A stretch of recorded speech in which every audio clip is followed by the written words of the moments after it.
दिनाच्या निमित्ताने या कार्यक्रमाला उपस्थित आणि मार्गदर्शन करून जाणारे आमचे पितृतुल्य कृष्णरावजी इंगळे, दुसरे आमचे सहकारी बलिरामजी शिरस्कार साहेब, आमदार माजी आमदार बाळापूर, तिसरे ज्यांनी आपलं विचार मंथन आपल्या समोर मांडलं असे आमचे बंधू सदानंदजी माडी, या कार्यक्रमाचे अध्यक्ष आयोजक सुभाषभाऊ गवळी, आमच्या बुंदेताई, आमच्या आदरणीय डोकणेताई, या मागील मंचावर उपस्थित सर्व या समाजातील प्रतिष्ठित मान्यवर, विशेषतः दोन्ही कोपऱ्यात बसलेले आमचे लालाभाऊ इंगळे बावस्कर साहेब, ज्यांनी अन्नदानाची सुद्धा व्यवस्था केलेली आहे आणि मंचही दोन्ही कोपऱ्यावर बसून सांभाळून घेतला आहे, आणि अत्यंत चांगलं आयोजन करणारे आमचे सुभाषभाऊ गवळी, कळसकर साहेब, आमचे नितीनजी सातव, सर्वच त्यांची जी आमचे बन सर, सर्वच त्यांची मंडळी. म्हणजे पहिल्याच भाषणात आपण दादा बोलले की काही चुकलं असेल तर, काही चुकलं असेल तर, काहीच चुकलं नाही तुमचं. म्हणजे इतकी मोठी मंडळी आणि ती मॅनेज करणं, सर्वांचा सन्मान करणं, समोर इतक्या मोठ्या उपस्थितीत, म्हणजे तुमच्या अपेक्षेपेक्षा जास्त गर्दी समोर आहे. काय तुम्ही खुर्च्याही कमी सांगितल्या, म्हणून बाहेर खाली बसावं लागलं लोकांना. अपेक्षापेक्षा जास्त मेहनत तुम्ही केली आणि अत्यंत चांगलं यशस्वी आयोजन या वधूवर परिचय मेळाव्याचं आपण केलं, त्याबद्दल आपल्या सर्वांना शुभेच्छा. मित्रांनो, सुरुवात करणं सोपी असते आणि इतकी जोरदार सुरुवात आहे, पण त्याला शेवटपर्यंत टिकवण्यासाठी तुमच्यातील पारदर्शकता ही तेवढीच आवश्यकता असते. या मेळाव्याचा जन्मच त्या पारदर्शकतेच्या भावानं झालेला आहे असं मला वाटतं. पण मला असं वाटतं दुसऱ्या ठिकाणी की माझा समाज एवढा मोठा आहे की असे अनेक वधूवर परिचय मेळावे एका एका तालुक्यात जरी झाले तरी जागरूकतेला अपुरे पडतील, एवढी जागरूकता होणं आवश्यक आहे. आणि म्हणून जर दुसरा मेळावा होत असेल, तिसरा मेळावा होत असेल, तर त्या मेळाव्यातल्या आयोजकांना आपण शत्रू समजू नये. ते आपले बंधूच आहेत, ते त्यांच्या पद्धतीनं समाजकार्य करतात, आम्ही आमच्या पद्धतीनं करतो. थोडीशी विचारात आमच्या तुमच्या काही बदल असेल, म्हणून कुणालाही आम्ही शत्रू समजू नये. हे मेळावे झाले पाहिजे, संघटना सुद्धा काही झाल्या पाहिजे.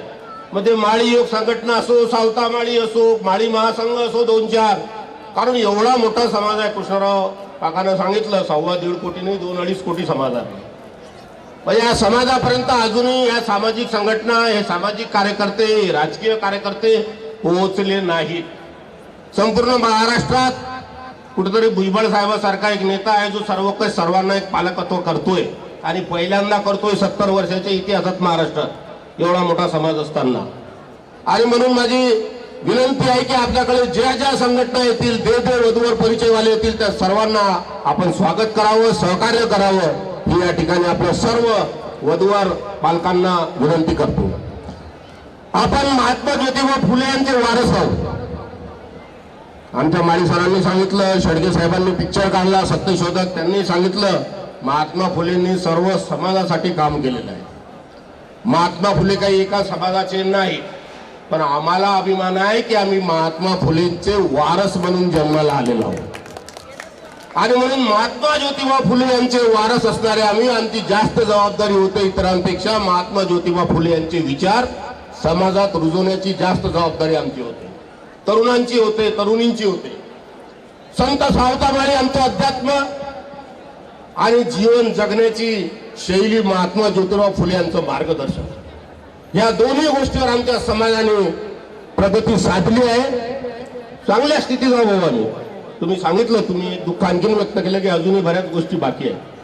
म्हणजे ज्या पद्धतीने आमचे वधूवर परिचय मेळावे होतात, ज्या पद्धतीने आमचे इतर काही कार्यक्रम होतात मोठ्या संख्येने, त्याच पद्धतीने उद्योग व्यवसाय संबंधीचेही असेच मोठ्या प्रमाणात कार्यक्रम होणे भविष्यात गरजेचे आहे. अभिमानानं सांगतो की सामूहिक विवाह सोहळा या महाराष्ट्रात सगळ्यात पहिले माळी समाजाने सुरू केले.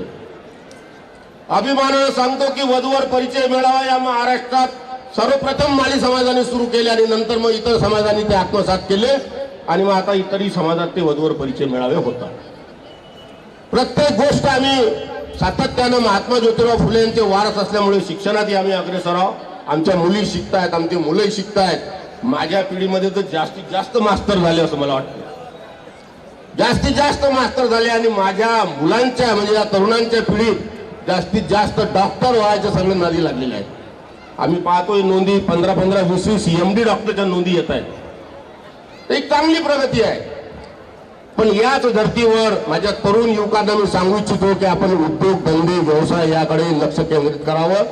पैसे निर्माण करण्याची क्षमता हा विषयच वेगळा आहे. पैसे कमवण्याची पैसे निर्माण करण्याची जी क्षमता आहे ती आमच्या समाजात निर्माण व्हावी ही माझी इच्छा आहे. आणि त्याच अनुषंगाने मी एक छोटी संघटना माळीयुग संघटना चालवतो, उद्योगासाठी व्यवसायासाठी प्रेरित करण्यासाठी प्रोत्साहन देण्यासाठी. आज वधूवर परिचय मेळावा आहे. सगळे वधूचे वडील वराचे वडील उत्सुक आहेत. विवाह ही एक संस्था आहे आणि त्या विवाह संस्थेचं स्वरूप नवीन काळात या वधूवर परिचय मेळाव्यासारखं बदलत आहे.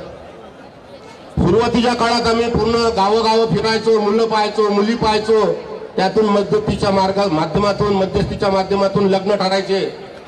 पण मात्र हा वेळ वाचावा, हा पैसा वाचावा यासाठी वधूवर परिचय मेळाव्याची संकल्पना पुढे आली आणि ती मोठ्या प्रमाणात आपल्या समाजात वाढते आणि अत्यंत चांगली गोष्ट आहे की आपण एक क्रांतिकारी गोष्ट करतो. पण आपण हे करतोय वेळ वाचवण्यासाठी आणि पैसे वाचवण्यासाठी.